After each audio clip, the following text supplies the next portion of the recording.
Officials in India arrested more than a dozen people who allegedly shouted pro-Pakistan slogans.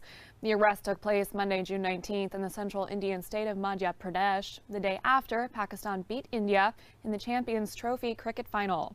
A police official said 15 young Muslim men were arrested in the town of Mohad over complaints that they were lighting fireworks and shouting, quote, pro-Pakistan and anti-India slogans. Police said they charged the men with sedition over their slogans, not because they were cheering for Pakistan, according to India Today. Sedition is taken very seriously in the country. The BBC said those facing sedition charges must turn over their passports and can no longer apply for government jobs. A person convicted of sedition can be sentenced to life in prison. The men reportedly appeared in court Tuesday, where a judge rejected their bail applications and sent them to Khandwa District Jail. For United News International, I'm Gabrielle Caldwell.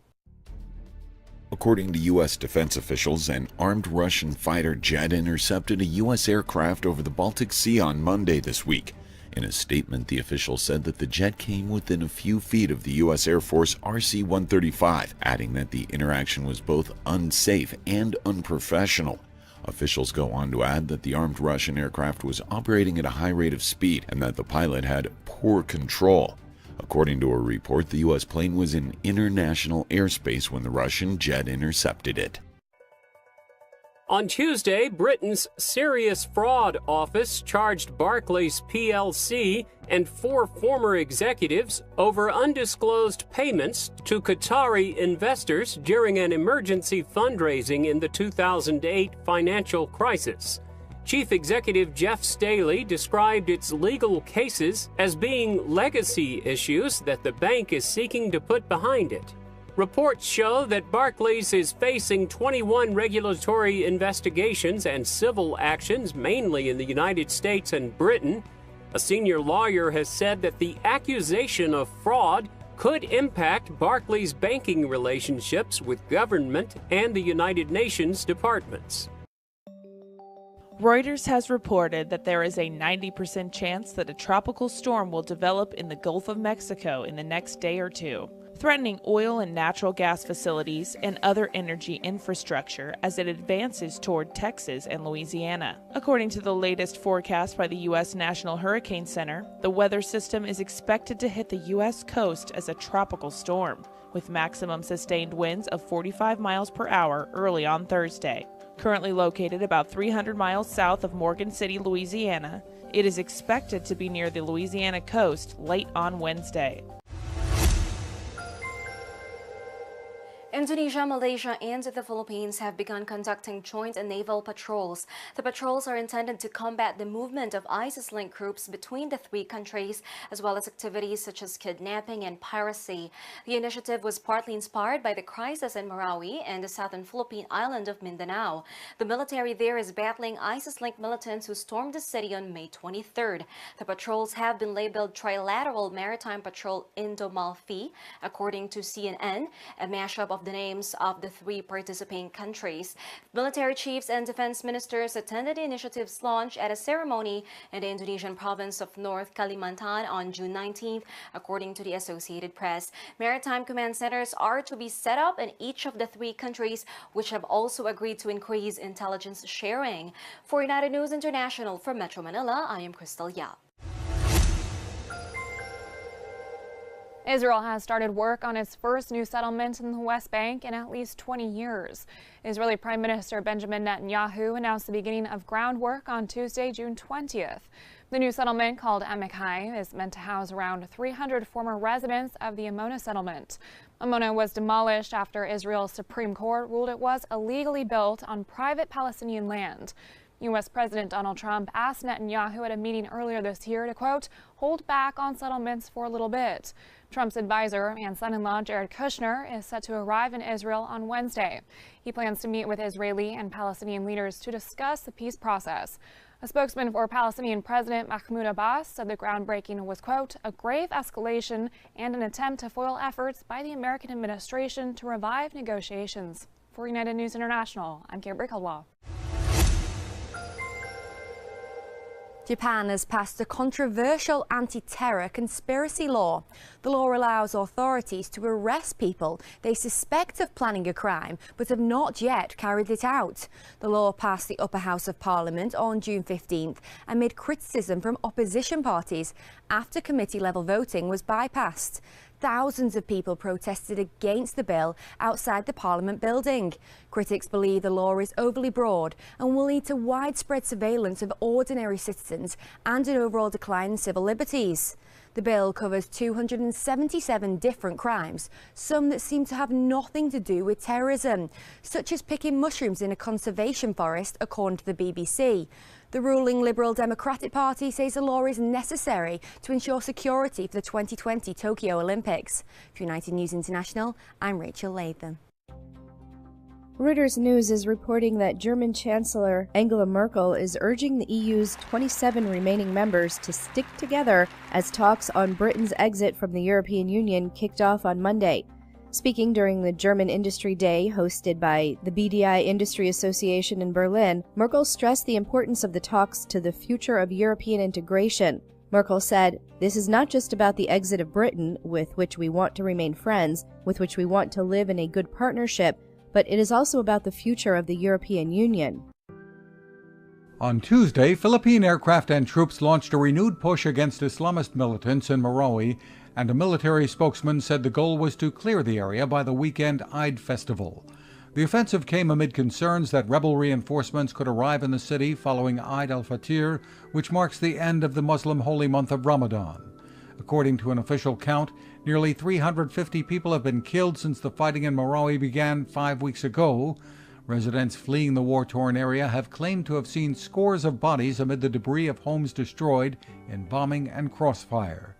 Military spokesman Brigadier General Restituto Padilla said, "We are not setting any deadlines, knowing the complexity of the battle. We are doing our best to expedite the liberation of Marawi at the soonest time possible." 26,000 hectares burned. That's 3 times the size of the Portuguese capital, Lisbon. The initial fire that tore through here may no longer be a threat for now, but those who lived through those terrifying moments are still trying to come to terms with what happened. We were surrounded by flames. My husband said he never thought this would happen. We thought we were going to die. We had nowhere to go. There were no firefighters here. It's impossible to imagine what was going through the minds of the people here when the flames came through on Saturday. These homes were destroyed, the mountains, the backdrop here completely blackened, yet I take just a few steps over and the flames miraculously stopped. The homes behind me were spared. The focus now is on fires burning further north. Planes and helicopters are being used to tackle the flames from the sky. Searing temperatures and strong winds are making conditions worse and worrying overstretched emergency services. We're used to fires, but we weren't prepared for a situation like this. This fire is extraordinary. We've never had such a tragedy in Portugal. But we have to face the problem and fight the fire in the best possible way. The government has announced that a new team of firefighters will be created to focus strictly on forest fires. That may not appease people here. They're angry at the lack of planning for this type of disaster and why the national plan to combat forest fires hadn't been reviewed in years. Catherine Stansel, Al Jazeera, Almeg, Central Portugal. On Tuesday, record high temperatures are expected in parts of the U.S. Southwest. The heat wave is also expected to tax power grids, prompt safety warnings, and even make it too hot for some airplanes to fly into the area. According to the National Weather Service, the heat is expected to raise Tuesday's high temperature to a record 120 degrees Fahrenheit in the city of Phoenix, Arizona. American Airlines also announced Tuesday that it had canceled 43 inbound and outbound flights at Phoenix Sky Harbor International Airport during peak heat hours after canceling 7 on Monday. The airline went on to add that passengers can rebook their flights or get full refunds. NBC News reports that Republican senators could expect to learn the contents of legislation to overhaul health care before the end of this week. Senator Bob Cork has said that all 52 Republican senators have been summoned to a meeting for Wednesday. In the meeting, they will discuss the details of a bill to repeal and replace the Affordable Care Act. Corker said that the all-Republican senators meeting tomorrow on healthcare will allow for everyone to begin talking about it a little bit more deeply. On Monday afternoon, a car rammed a police van along Paris's Champs-Élysées before bursting into flames. A source close to the investigation said on Tuesday that the man responsible for the attack has pledged his allegiance to Islamic State militants. According to the source, the man who died in the attack had given a letter to his brother-in-law declaring his support for the group, which still controls parts of Syria and Iraq. It's the latest in a series of horrifying terror attacks this year against security forces in the French capital. CNN has reported that Australia has suspended all air operations over Syria in the wake of U.S. forces downing a Syrian jet, and a warning from Russia that U.S.-led coalition planes are now targets for its forces in parts of the country. It's the latest twist in a conflict that one analyst has described as undergoing a dramatic escalation, as an uneasy battlefield coexistence between forces with competing aims proves impossible to maintain. In a statement, the Australian Department of Defence, part of the international coalition fighting ISIS in the country, said, as a precautionary measure, Australian Defence Force strike operations into Syria have temporarily ceased. On Tuesday, the main train station in the Belgian capital of Brussels was evacuated after security forces shot a person after a small blast. Officials reported that nobody besides the suspect was injured in the incident, which took place around 9 p.m. In a tweet, the Belgian Crisis Center reported that military personnel had to neutralize an individual. It continued to read, "Situation is under control. Police are on the scene. Follow orders." The wounded suspect's condition and identity has not been revealed. An incident occurred. We have to work through the incident. We have a channel to be able to do that. Russia has issued a warning to Washington that it would treat any U.S.-led coalition planes in its area of operations as potential targets after the U.S. military downed a Syrian jet. The U.S., in collaboration with Iran, engaged in an unprecedented move over the weekend in an effort to deter attacks from Syria. Tensions have now escalated after the U.S. shot down a jet near Raqqa after a Syrian strike near U.S. allied forces on the ground, and Iran launched missiles at Islamic State targets in eastern Syria. It is the first time the Iran and the U.S. have carried out multi-sided actions against Syria. The United States Coast Guard will on Tuesday start interviewing the crew of a Philippines-flagged container ship which collided with a U.S. warship in Japanese waters, killing 7 American sailors. The U.S. Coast Guard investigation is one of several into the incident on Saturday involving the guided missile destroyer USS Fitzgerald and the much larger ACX Crystal. The cause of the collision at night and in clear weather is not known. U.S. Lieutenant Scott Carr told Reuters, "We are scheduled to interview the crew members," referring to the crew of the merchant ship. The USS Fitzgerald crew will also be interviewed. Congolese soldiers at the edge of the Virunga National Park in North Kivu in yet another offensive against rebels. They've been trying for years to push out numerous armed groups roaming these parts of Eastern Democratic Republic of Congo with little success. Their mission now is what they say will be a final push against different groups, including Mai Mai, the biggest threat to the government, as well as the Democratic Forces for the Liberation of Rwanda, FDLR. The commanders tell us this time they won't leave until the job is done. Mai Mai are not soldiers. They are villagers who arm themselves. It's difficult to differentiate between a fighter and an innocent civilian. We are trying to tell communities not to protect these people because they will eventually come back and harm them. The operation started a few weeks ago, and soldiers have so far found and destroyed a Mai Mai base, killed dozens of rebels, and detained others. This is one of the most important wildlife areas in Africa, with many animals including elephants and endangered gorillas. The rebels are said to be trading mostly in charcoal and wildlife. These soldiers have just been told that some people have been spotted deep in the jungle, so they're heading there now. It's not a conventional war they're fighting. The rebels can easily move around villages and know the forest very well. The rebels are also actively looking to attack soldiers based in villages like this one. On the shores of Lake Edward, Mai Mai fighters recently overran a military base here, killed at least 10 soldiers, and took their weapons. These fishermen say when more troops finally arrived long after the rebels had gone, it's the residents who suffered. When the soldiers arrived, they were so angry they started shooting. Instead of protecting us, they stole from us. They entered people's shops and looted. The military has often been accused by the United Nations and other rights organizations of abuses against those they're supposed to protect. But here, the soldiers say the actions of a few in the force will not stop the work they're doing. They tell us they've won today's fight against the group of rebels they were pursuing, but they also know the battle is far from over.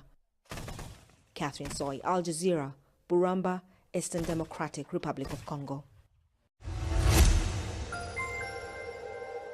A U.S. Navy fighter jet shot down a Syrian plane after it reportedly attacked U.S.-backed local ground forces with airstrikes. According to U.S. officials, an F-18E Super Hornet shot down a Syrian Su-22 on June 18th. It marked the U.S. military's first air-to-air kill since 1999.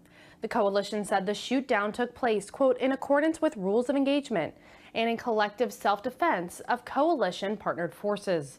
The coalition also said that Russian officials were contacted in an effort to halt the assault.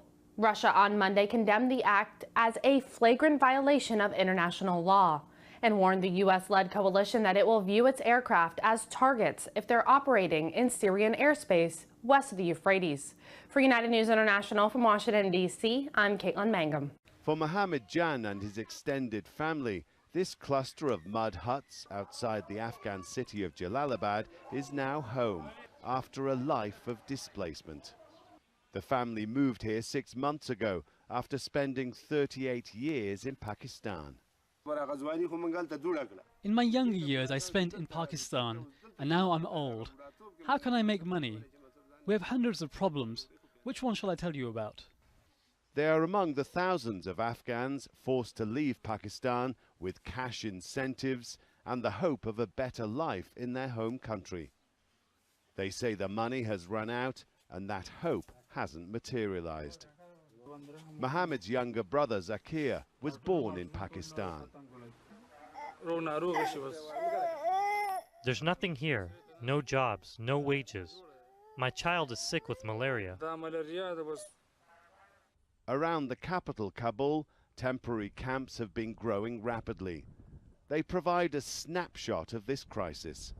People internally displaced by Afghanistan's conflict are now joined by thousands more refugees returning from abroad.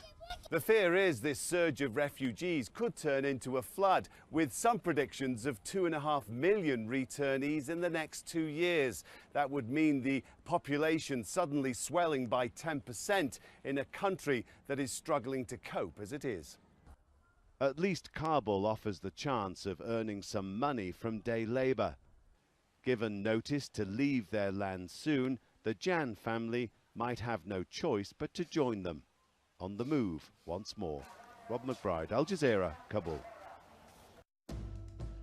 On Tuesday, the Associated Press reports that a Massachusetts Shakespeare company has received a backlash after running a production of Julius Caesar in which a Donald Trump-like character gets assassinated.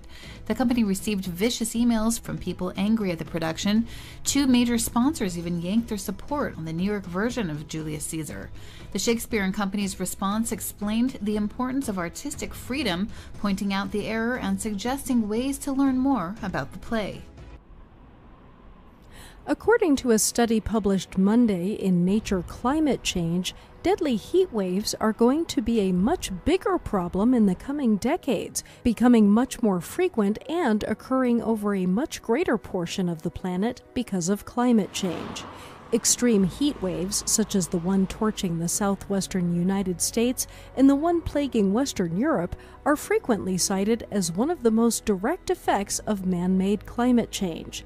The heat in Europe has sparked wildfires in Portugal that have killed more than 60 people.